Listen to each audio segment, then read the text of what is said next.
حضرت غوث پاک جیلانی شیخ عبدالقادر رضی اللہ تعالیٰ غوث اعظم درمیان اولیاء چو محمد درمیان انبیاء. غوث اعظم کا ولیوں میں وہی مقام ہے جو نبیوں میں رسول کریم کا مقام ہے. حضرت غوث پاک رضی اللہ تعالیٰ عنہ کو اللہ نے بڑے اعزازات سے نوازا. ایک اعزاز اللہ نے یہ دیا کہ ماں کی طرف سے حسینی ہیں، باپ کی طرف سے حسنی سید.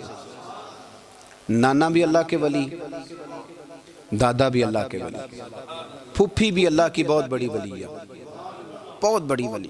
والد گرامی، آپ نے وہ سیب والا واقعہ تو بڑا ہی سنا ہوا ہے، اس طرف تو میں نہیں جاتا. ماں بھی اللہ کی بہت بڑی ولی ہے. یہ اللہ نا اسباب بناتا ہے، خود ماحول بناتا ہے.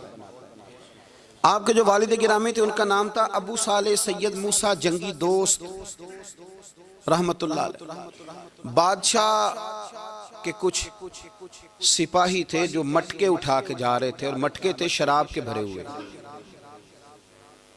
مٹکے اٹھا کے جا رہے تھے. حضرت سید محمد موسیٰ جنگی دوست رحمت اللہ علیہ بھی قریب سے گزرے. یہ کیا ہے بھائی؟ بدبو سے سمجھ تو گئے. تصدیق کے لیے پوچھا کیا ہے؟ انہوں نے کہا جناب یہ بادشاہ کا سامان لے کے جا رہے ہیں. آپ تو جھنڈے والی گاڑی کو ویسے نہیں نہ پوچھ سکتے، سوال ہی نہیں پیدا ہوتا. آپ چونکہ جمہوری لوگ ہیں، آپ نے تو بس دفتر بنانا ہے. جب الیکشن ہوگا نا اپنے دروازے کے سامنے سارے محلے سے لڑائی لینی ہے کہ ووٹ میرے آکے دیں. پھر ٹھیک 1.5 مہینے کے بعد سجدہ صاف بھی کر جاتے ہیں، بندہ غلط سی میں نے پتہ ہی نہیں لگا. تو یہ پہلے سوچنا تو تھوڑا سا صحیح. بلا وجہ الیکشن تو روز کبھی کبھی آئے گا، تو ہم نے ایک جگہ تو روز رہنا، ایک دوسروں سے جھگڑے کرنا اور معاذ اللہ تعالیٰ غیبتیں کرنا، عزتیں اچھالنا، یہ مسلمان کا شیوا نہیں ہے. حضرت غوث پاک کے والد نے پوچھا کیا لے کے جا رہے؟ بادشاہ کا سامان ہے جی.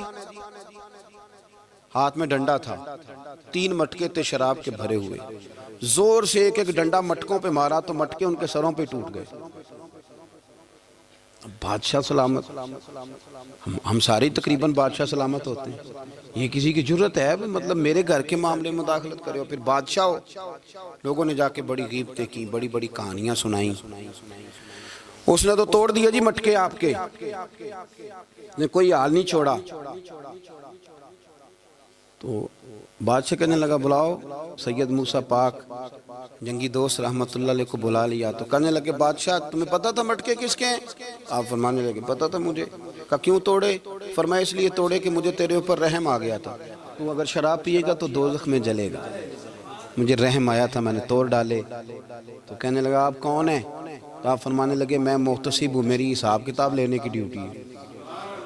محتسب ہوں، غلط آدمی کا حساب کروں گا.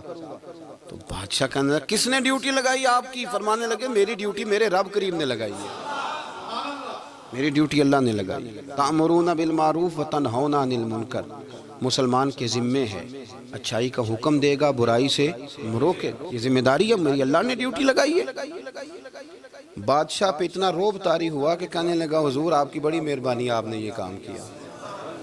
کہنے لگا جناب اگر آپ اجازت دیں تو میں بھی آپ کو محتسب نہ بنا دوں، آپ میرے وزیر بن جائیں. کوئی بندہ اس طرح کا کام کرے تو اسے روکیں. تو آپ فرمانے لگے نہیں، تو اپنی نوکری سنبھال کے رکھ، جسے اللہ ڈیوٹی پہ لگائے اسے پھر بندوں کی ڈیوٹیاں نہیں کرنی چاہیے. یہ اعزاز اللہ نے انہیں دیا، یہ شان رب کریم نے عطا فرمائی. ان کے صاحبزادے تھے حضرت غوث پاک جیلانی رضی اللہ تعالی عنہ. اللہ تعالیٰ نے جب کسی شخص سے کام لینا ہوتا ہے تو اللہ اس کے لیے اسباب بھی خود ہی پیدا کر دیتا ہے. علامہ اقبال اپنے استاد کی بڑی قدر کرتے تھے، شمس العلماء کی. تو ایک دن حضرت شمس العلماء سے کہنے لگے استاد جی آپ کی مہربانی سے پڑھ گیا ہوں. تو فرمانے لگے پتر تیری کلاس میں تو 250 لڑکا تھا، میری مہربانی تو سب پہ تھی، پر سارے تو اقبال نہیں نہ بنے. فرمانے لگے تیرے اندر بھی کوئی خوبی تھی، اس کی وجہ سے اللہ نے تجھے یہ اعزاز، کوئی چیز تیرے اندر بھی. اللہ تعالیٰ جب کسی بندے کو نوازتا ہے نا تو بندہ بھی محنت کرتا ہے، لیکن اس کی محنت سے زیادہ اللہ کے فضل کا دخل ہوتا ہے. تو بندے کئی دفعہ کہنے لگ جاتے ہیں بڑی مشقت کی، بڑی محنت کی، کچھ بھی نہیں ہوتا. زیادہ اللہ کے فضل کا انحصار ہوتا ہے، رب جیسے چاہتا ہے ویسے فیصلے دیتا ہے. آپ فرماتے ہیں کہ میں چھوٹا سا تھا، والد انتقال کر گئے، والدہ تھی میری اور ہم 2 بھائی تھے. فرماتے ہیں بچے کھیلنے کے لیے نکلے تو میں بھی ان کے پیچھے کھیلنے نکل گیا. ایک بیل بچوں کے قابو آ گیا. تو بچوں کے قابو کو چیز آ جائے تو پھر وہ اس کا جو حال ہوتا ہے وہ تو ہمیں پتہ ہی، ہم سارے بچے رہ چکے ہیں. تو کہتے ہیں وہ بیل قابو آ گیا، کوئی اس کے کان چھیڑتا، کوئی اس کی دم چھیڑتا، کوئی اس کے سینگ چھیڑتا، کوئی کسی جگہ سے اسے تنگ کرتا. مختلف بچے اس کو نا دم سے پکڑ کے ہلاتے، بیل بھاگتا. حضور غوث پاک فرماتے ہیں میں بھی آگے بڑھا، اور میں نے جب اس کی دم پکڑ کے ہلائی تو بیل نے میری طرف منہ کیا اور کہنے لگا عبد القادر تو نہ ایسے کر، بول کے کہنے لگا تو نہ ایسے کر، تجھے رب نے ان کاموں کے لیے پیدا نہیں فرمایا. آپ فرماتے مجھے اتنا خوف طاری ہوا، بیل کو بولتے دیکھا تھا پہلی دفعہ، بیل کو. اب میرے سنی کو بھی دلیلوں کی ضرورت ہوتی ہے نا، دلیل نہ دیں، کسی بزرگ کی بات سنائیں تو سنی بھی تھوڑا تھوڑا دائیں بائیں دیکھتا ہے. یہ شور ایسا ہوا ہے نا، پراپوگنڈا ایسا ہے. میں حدیث پاک سنا دیتا ہوں. رسول کریم صلی اللہ تعالیٰ علیہ وآلہ وسلم فرماتے ہیں ایک شخص نے بیل پہ سواری کر لی تھی. بیل سواری کے لیے نہیں پیدا کیا گیا، سواری کے لیے اونٹ ہیں، خچر ہیں، گھوڑے ہیں، گدھے ہیں. بیل کھیتی باڑی کے لیے.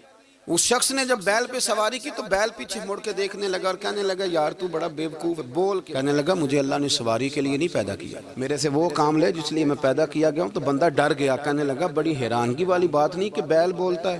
تو بیل پھر بول پڑا. کہنے لگا اس سے بھی زیادہ حیرانگی والی بات ہے. اس نے کہا وہ کیا؟ کہنے لگے مدینے میں نبی پاک آ گئے ہیں اور تو نے ابھی تک کلمہ ہی نہیں پڑھا. یہ اس سے بھی زیادہ حیرانگی والی بات ہے. جامع المعجزات میں حدیث موجود ہے، حضور آ گئے اور تو نے کلمہ ہی نہیں پڑھا. وہ شخص کہتا ہے میں سر پٹ دورا، جب آ کے سامنے کھڑا ہوا تو حضور مسکرائے، فرمایا آجا پڑھ لے کلمہ، مجھے پتا ہے تجھے کس نے بھیجا ہے. اللہ والوں کی باتیں مان لیا کریں. میں بڑی ذمہ داری سے کہتا ہوں رب کریم کے کوئی بندوں کی بات کتاب و سنت کے خلاف نہیں ہوتی، وہی تو کتاب و سنت آگے پہنچانے والے ہوتے. تو حضور غوث پاک فرماتے ہیں میں وہ ڈر کے گھر آیا. جب گھر پہنچا تو میرے کانوں میں آواز آ رہی تھی لبیک اللہم لبیک لبیک لا شریک لک لبیک. فرماتے میں چھت پہ چڑھا اور میں نے جیلان میں اپنی چھت پہ کھڑے ہو کے دیکھا. تم حج کے دن تھے، میری سیدھی نظر میدان عرفات پہ گئی. لوگ میدان عرفات میں بیٹھ کے لبیک لبیک پڑھ رہے تھے. پہلے میں وہاں سے ڈر کے آیا، پھر چھت سے ڈر کے نیچے اترا، ماں کو ساری بات بتائی. تو کہتی میری ماں کہنے لگی بیٹے جب تو پیدا ہونے والا تھا تو مجھے بڑی بشارتیں ملتی. فرماتے ہیں ماں نے نا کھولا بکسا صندوق تو 80 دینار نکالے. فرمایا پتر تم 2 بھائی ہو اور تمہارا باپ کل جاگیر 80 دینار چھوڑ گیا، 80 40 تمہارے 40 تمہارے بھائی کے. فرمایا بیٹا ایک بات کا خیال رکھنا، میں عورت ہوں، تمہارا باپ کوئی نہیں، بھائی چھوٹا ہے، میں پیچھے نہیں آ سکتا. یہ 40 دینار لے جا اور جا بغداد چلا جا، جا کے تعلیم حاصل کر. بیٹے میں پہنچ نہیں سکتی، خیال رکھنا. غوث پاک فرماتے ہیں 12 سال میں نے تعلیم حاصل کی یارو، میں نے پتے بھی کھائے اور خود آپ کا فرمان موجود ہے. فرماتے ہیں ایسی سختیاں بھی دیکھیں، ایسی سختیاں بھی دیکھیں کہ پتھروں اور پہاڑوں پہ گزرتی تو شاید پگھل جاتے، لیکن میں نے اپنے نبی کا دین پڑھا. اب تو پیر کے گھر میں جو پیدا ہوتا ہے وہ علم لدنی والا ہوتا ہے. کہتے ہیں صاحب پتر ہے، او خدا کے بندے صبر کر. اگر غوث پاک حسنی حسینی سید ہو کے باقاعدہ پھٹی پہ بیٹھ کے پڑھتے ہیں، تو کس پیر کا مرید ہو گیا جسے علم ہی کوئی نہیں، جو جاہل آدمی ہے. یہ ضروری ہے، علوم دینیاں ضروری ہیں، اس کے بغیر کام نہیں چلتا. اور غوث پاک رضی اللہ تعالیٰ عنہ کی آپ پوری زندگی پڑھ کے دیکھ لیں. غوث پاک تمام اولیاء کے امام ہیں ساری زندگی. غوث اعظم سے کسی نے پوچھا آپ نے سب سے زیادہ دین کا کام کس طرح کیا؟ تو فرماتے ہیں تقریر کے ذریعے. اب تقریر کرنے والا مولوی ہوتا ہے اور تویز دینے والا سبحان اللہ. غوث پاک رضی اللہ تعالیٰ عنہ فرماتے ہیں میں نے دین کا سارا کام کس ذریعے سے کیا ہے؟ ہفتے میں 3 جلسے کرتے تھے اور 70 ہزار کا مجمع ہوتا تھا اور بغیر لاؤڈ سپیکر کے تقریریں ہوتی تھیں. اور فرماتے ہیں جیسی سمجھ پہلے بندے کو آتی تھی ویسی آخری والے کو آتی تھی. لوگوں نے کہا حضور یہ کرم کیسے ہوا؟ فرمانے لگے میں نے جب تعلیم حاصل کر لی تو بولنا آتا ہی نہیں تھا، تو میں بڑا پریشان ایک دن سو گیا تو خواب میں رسول کریم کا دیدار نصیب ہوا. فرمایا تو واز کیا کر، تیرے واز سے لوگوں کو فائدہ ہوگا. یا رسول اللہ میں اجمی بندہ ہوں، لوگوں کے سامنے کیسے بات کروں گا؟ تو حضور نے فرمایا منہ کھولنا ذرا. کہتے میں نے منہ کھولا تو محبوب نے 7 دفعہ لعاب دہن ڈالا میرے منہ میں. آپ فرماتے ہیں پھر بولتا میں تھا، اثر کوئی اور پیدا کر دیتا. حضور غوث پاک رضی اللہ تعالیٰ عنہ نے 40 سال دین کا کام کیا. صبح کے وقت فقہ کا درس دیتے تھے فجر کے بعد، کچھ دیر کا ناشتہ کرتے سو جاتے، پھر آ کے مدرسے میں پڑھاتے باقاعدہ بچوں کو۔ غوث پاک رضی اللہ تعالیٰ عنہ کی سیرت پر آپ ساری کتابیں پڑھ لیں، ساری کتابیں لو، میں نے بھی بڑا ہی دعویٰ کر دیا، یعنی ساری کتابیں جتنی اب تک چھپی ہوئی ہیں ساری پڑھ لو، کہیں نہیں ملے گا کہ ہم غوث پاک کے آستانے پہ گئے۔ غوث پاک کسی بندے نے یہ نہیں کہا ہم غوث پاک کے آستانے پہ گئے، غوث پاک کے دربار پہ گئے، سب نے یہی لکھا ہے کہ ہم حضور غوث پاک کے مدرسے میں گئے۔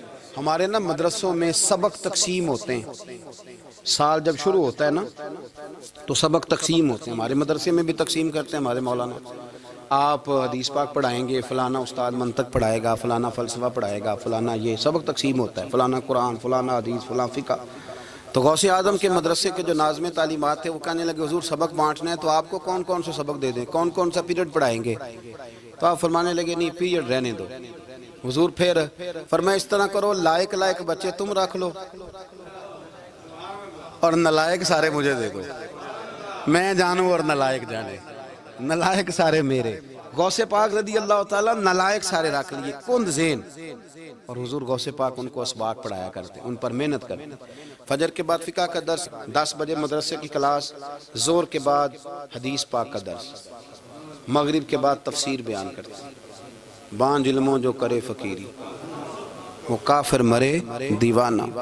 اور عشاء کی نماز کے بعد ہفتے میں 3 جلسوں سے خطاب، اور یہ سارے کام کر کے نا تو پھر بھی غوث اعظم جب دنیا چلی جاتی تو وضو کر کے مصلی پہ بیٹھ جاتے، اور 40 سال بیت گئے، ساری رات اللہ کی بارگاہ میں عبادت کرتے۔ 40 سال حضور غوث پاک کو اللہ نے بڑا اعزاز دیا، کتابیں لکھی، ڈیوٹی کی، محنت کی، کوشش کی پوری دنیا میں۔ میں پہلے بھی بتا چکا ہوں، پھر بتاتا ہوں، یہ جو صلاح الدین ایوبی کا بہت نام لیتے ہیں نا، بہت بڑے مجاہد تھے۔ صلاح الدین ایوبی کے ساتھ 70,000 کی فوج تھی، سارے کے سارے غوث پاک کے مرید تھے۔ صلاح الدین ایوبی نے حضور غوث پاک کی زیارت نہیں کی، پر تعلیم غوث پاک کے مدرسے میں حاصل کی۔ اس کو بڑا شوق ہو نا کتابیں دیکھنے کا، وہ میرے پاس آئے، میں دکھاؤں گا انشاءاللہ۔ صلاح الدین ایوبی حضور غوث پاک کے مدرسے کا طالب علم ہے۔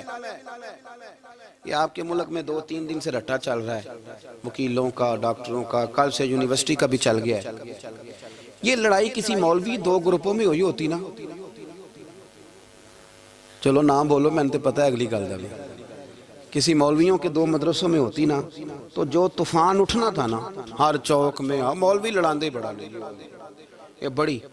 میں نے دعوت دی تھی پرسوں، میں نے کہا جب وکیل مکمل تعلیم کر لینا اسے 2 سال مدرسے میں لاؤ، ہم اسے سکھائیں گے اٹھنا کیسے ہے، بیٹھنا کیسے ہے، ان کو لاؤ۔ اس لیے کہ ہم اپنی بات نہیں بتائیں گے، ہم بتائیں گے محمد عربی کی باتیں صلی اللہ علیہ۔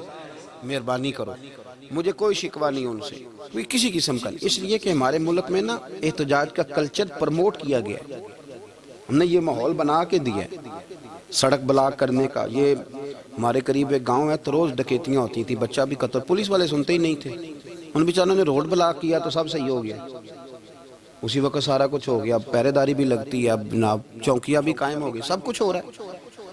مزاج بنا دیا ہم نے، یہ عدم برداشت ہے، یہ کلچر خطرناک ہے، یہ کلچر تباہ کرے۔ وکیل کوئی غیر نہیں، ہمارے اپنے بھائی ہیں، کون ہیں وہ؟ ڈاکٹر کون ہے؟ ہمارے اپنے۔ یہ جو بچے یونیورسٹی میں لڑے کون ہیں؟ ہمارے اپنے۔ ہم ان کو کاٹ کے نہیں پھینک سکتے، یہ کوئی دوسرے لوگ نہیں، سب کو ضرورت ہے ایک دوسرے کی، لیکن خدا را مہربانی کرو، معاشرے میں برداشت کا کلچر پیدا کرو، سکون کا کلچر پیدا کرو، سہنا سیکھو۔ سنو ایک بات کرتا ہوں، اللہ کرے کہ میں سمجھا سکوں، سارے فیصلے خود نہ کرو۔ اگر تمہیں نظر آئے نا کہ آپ کے ساتھ کہیں ناانصافی بھی ہو رہی ہے تو ساری عدالتیں دنیا میں نہیں لگنی، ایک قیامت میں بھی لگنی ہے۔ ہاں امام حسن کو زہر دے دیا گیا تو امام حسین کہنے لگے بھائی بتاؤ کس نے دیا ہے؟ فرمایا حسین اگر وہ نہیں جس پر مجھے شک ہے تو میں کسی آدمی کا بلا وجہ تمہیں نام کیوں بتا دوں؟ کہا پھر بھائی آپ اشارہ تو نہیں بتا دیں؟ تو فرمایا حسین اگر وہی ہے نا جس پر مجھے شک ہے تو پھر بھی میں نے فیصلہ اپنے رب پہ چھوڑ دیا۔ فرمایا میرے رب سے زیادہ بہتر فیصلے کرنے والا کوئی موجود کچھ فیصلے اللہ پہ چھوڑ دو. آپ یقین کریں آپ کو بڑا ہی مزہ آئے گا, آپ کو سکون آئے گا زندگی میں. کچھ فیصلے اللہ پہ چھوڑو, برداشت کا کلچر پرموٹ کریں اس وطن کے اندر. یہ بڑا پیارا ملک ہے, اس میں برداشت کا کلچر پیدا کریں. وکیل کو ہر وقت ڈاکٹر کی ضرورت ہے, ڈاکٹر کو ہر وقت وکیل کی ضرورت ہے. ہم ایک دوسرے کے بغیر دیکھیں نا, میں نے آئین بھی رکھا ہوا ہے پاکستان کا, لیکن اس کے باوجود کوئی مسئلہ بن جائے تو میں کسی وکیل صاحب کو فون کرتا ہوں. میرے دوست ہیں, میں پوچھتا ہوں کہ یار یہ مسئلہ ہے, اس کا کیا حل ہے. ہم مل کے رہتے ہیں معاشرے میں. برداشت کے کلچر کو پرموٹ کریں, پیار کریں, محبت بانٹیں. یہ وطن ہے, اس کو مل کے سنواریں گے تو انشاءاللہ تعالیٰ یہ رسول اللہ کے دین کا قلعہ بنے گا بڑا مضبوط. اس سے پیار کریں. مثبت غلط بات ہے تو اس کو آپ سمجھائیں, اس پر تبلیغ کریں, لیکن یہ نہ کریں کہ آپ عدم برداشت کا ماحول پیدا کریں. حضور غوث پاک رضی اللہ تعالیٰ عنہ دین کا کام. ایک بات, اللہ والوں کے پاس لوگ دعاؤں کے لیے جاتے ہیں. کیوں جاتے ہیں؟ سنو, میرے ساتھ ایک شخص رہتا ہے, صبح سے شام تک میری ڈیوٹی کرتا ہے, نوکری کرتا ہے, خدمت کرتا ہے, گاڑی چلاتا ہے, یہ کرتا ہے, وہ کرتا ہے. ایک صاحب ہیں جو 3 سال کے بعد ملتے ہیں. وہ جو 3 سال کے بعد ملتے ہیں وہ شکوہ کرتے ہیں کہ پیر صاحب اس کی بات زیادہ مانتے ہیں. تو پیر صاحب اب کدھر جائیں, یہ سارا دن پیر صاحب کی مانتا ہے. نہیں سمجھ آ رہی ہے آپ کو بات؟ یہ مزاج ہے نا جی. ایک بندہ سارا دن دنیا داری کرے, مال کمائے, پتہ نہیں جھوٹ بولے, بڑا کچھ کرے, اور ایک اللہ کا ولی جو اپنا بنائے کچھ نہ, سارا دن رسول اللہ کی باتیں کرے, سارا دن اللہ کے دین کی خدمت کرے. اور بھائی وہ جب ہاتھ اٹھاتا ہے نا تو پھر اللہ اس کی بات کو قبول کرتا ہے. کچھ میرے خاص ہیں, کچھ تیرے خاص ہیں, تو کچھ رب کے بھی خاص ہیں. اور اس پر بھی میں پہلے آیت پڑھ لوں گا تاکہ دلیل مضبوط ہو جائے. اللہ فرماتے ہیں واللہ یختص برحمتہ من یشاء. فرمایا میں نے کچھ بندوں کو اپنی رحمت سے اپنا خاص بنا لیا. کچھ بندے اللہ کے بس اللہ کی بارگاہ میں وہ دعائیں کرتے ہیں تو اللہ قبول فرما لیتا ہے. پتر اللہ ہی دیتا ہے, لیکن اللہ کا ولی دعا تو کر سکتا ہے نا. اللہ کا ولی, میری بات کی سمجھ آ رہی ہے؟ بیٹا کون دیتا ہے؟ اللہ. حضرت محدث اعظم رحمۃ اللہ علیہ کے پاس ایک شخص نے آ کے کہا جی ولی اللہ بیٹا دے سکتا ہے؟ آپ فرمانے لگے ولی اللہ اللہ سے ملا سکتا ہے؟ کہتے جی وہ تو ہے ہی ولی اللہ, تو اس نے ملا دینا ہے. تو فرمایا جو اللہ سے ملا دے بیٹا تو چھوٹی سی بات ہے. تو دیکھ نہ کہ جو اللہ تک تجھے لے گیا تو پھر پتر پیچھے رہ گئے. لیکن بیٹا دیتا کون ہے؟ بول کے بتائیں, بول کے. اللہ دیتا ہے. دعا کون کرتا ہے؟ اللہ کا ولی دعا کر دیتا ہے. بی بی آ گئی روتی ہوئی غوث پاک کے پاس, کہنے لگی 6 بیٹیاں ہیں. خامد اور سسر کہتے ہیں کہ 7ویں بھی بیٹی ہوئی تو طلاق دے دیں گے. تھوڑا سا اگر بندہ مالدار بھی ہو تو پھر وہ ہمارا دماغ جہاں مرضی چلتا ہے نا. یہ جہالت آج بھی بہت ساری جگہوں پہ پائی جاتی ہے. تہذیب سکھاتی ہے جینے کا سلیقہ, تعلیم سے جاہل کی جہالت نہیں جاتی. تو رو پڑی. حضور غوث پاک رضی اللہ تعالیٰ عنہ نے بلایا اس کے شوہر کو بھی اور سسر کو بھی. فرمایا یہ دیکھ, یہ تو اللہ کے کام ہے, جس کو چاہے بیٹیاں دے, جس کو چاہے بیٹے دے. تو جو نہیں مانتے پھر غوث پاک کی بھی نہیں مانتے.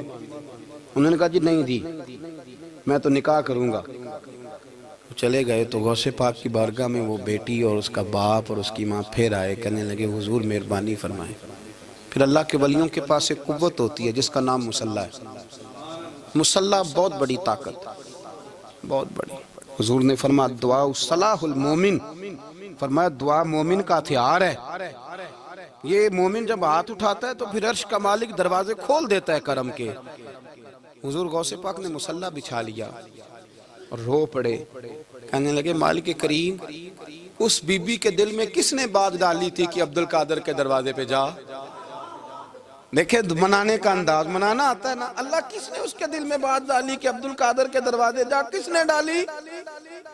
اور مالک اگر تو نہیں ڈالی تھی تو کیا تو اب اپنے عبد القادر کو رسوا کرے گا؟ اگر تو نہیں بھیجا ہے کہ ادھر جا تو اب تو رسوا کرے گا؟ حضور غوث پاک رضی اللہ تعالیٰ دعا مانگ کے چہرے پہ ہاتھ پھیرے, بچی کے سر پہ ہاتھ رکھا, فرمانے لگے پتر جا, مجھے امید ہے اللہ نے 6 بیٹیاں دی ہیں تو 7 بیٹے بھی عطا فرمائے گا. تو بی بی کہتی ہے پھر رب نے فضل فرمایا اور 7 ہی بیٹے عطا فرمائے. پھر 7 ہی بیٹے رب کریم نے دیے. تو جو اللہ کی مان تھا پھر اللہ بھی اس کی. تو اس میں اختلاف کی کیا بات ہے؟ یہ سادی سی بات ہے. ایک بغداد کا سوداگر تھا, بڑا مالدار تھا. ایک دن اس نے بغداد کے سارے علماء اور مشائخ کی دعوت پکائی تو غوث پاک کے پاس بھی آیا. کہنے لگا حضور شام کا کھانا ہے. آپ نے اس کا چہرہ دیکھا تو وہ رو پڑا. کہنے لگا بغداد کے پیر انکار نہ کرنا. آپ نے فرمایا تو جا میں آؤں گا. شاگرد مرید کہنے لگے حضرت جی آپ بڑی مشغولیت تھی شام کو. فرمایا اتنا بڑا آدمی جب رو پڑتا ہے تو لگتا ہے بڑا مجبور ہے, چلیں گے. شام کو جب اس کے دروازے پہ گئے تو کھانا بھی اس نے چنا تو ساتھ اس نے ایک ٹوکرا ایک صندوق بھی لا کے رکھا, اوپر سے خالی. جب غوث پاک نے اٹھ کے دیکھا تو اندر اس سوداگر کا بیٹا, اس تاجر کا بیٹا, دونوں ٹانگوں سے معذور, دونوں ہاتھوں سے معذور, ایک ہی بیٹا اپاہج ہے. وہ تاجر رو پڑا. کہنے لگا حضور بڑی دنیا جانتی ہے بڑا مال ہے, اور جب تنہا بیٹھتا ہوں تو کھول کے روتا ہوں. وہ بے نیاز ہے نا, ساری زندگی کے بعد ایک بیٹا دیا تو وہ بھی اپاہج ہے. حضور بال سفید ہو گئے. لوگوں کی اولاد بڑھاپے کا سہارا بنتی ہے. میں بوڑھے وقت میں اس کو اٹھا کے پیشاب پخانے کے لیے لے کے جاتا ہوں. بغداد کے عبد القادر سنا ہے جب تو دعا مانگتا ہے تو رب قبول فرما لیتا ہے. تو مہربانی فرما اگر میرا پتر ٹھیک ہو جائے, میرا زور کوئی نہیں مالک, بے نیاز ہی بڑا ہے, اگر مہربانی ہو جائے. تو غوث پاک نے پھر مصلی بچھایا. مصلی بچھا کے کہنے لگے مالک تو اپنے بندوں کے دل میری طرف کیوں موڑتا ہے, اور اگر موڑتا ہے تو پھر رحمت کی نظر فرما, بندہ نوازی فرما. ایک باپ اتنے رو رو کے آنسو بہا رہا ہے تو کرم نوازی فرما. حضور غوث پاک نے ابھی چہرے پر ہاتھ نہیں پھیرے کہ بچہ اللہ اکبر کہتا ہوا صندوق سے باہر نکل آیا.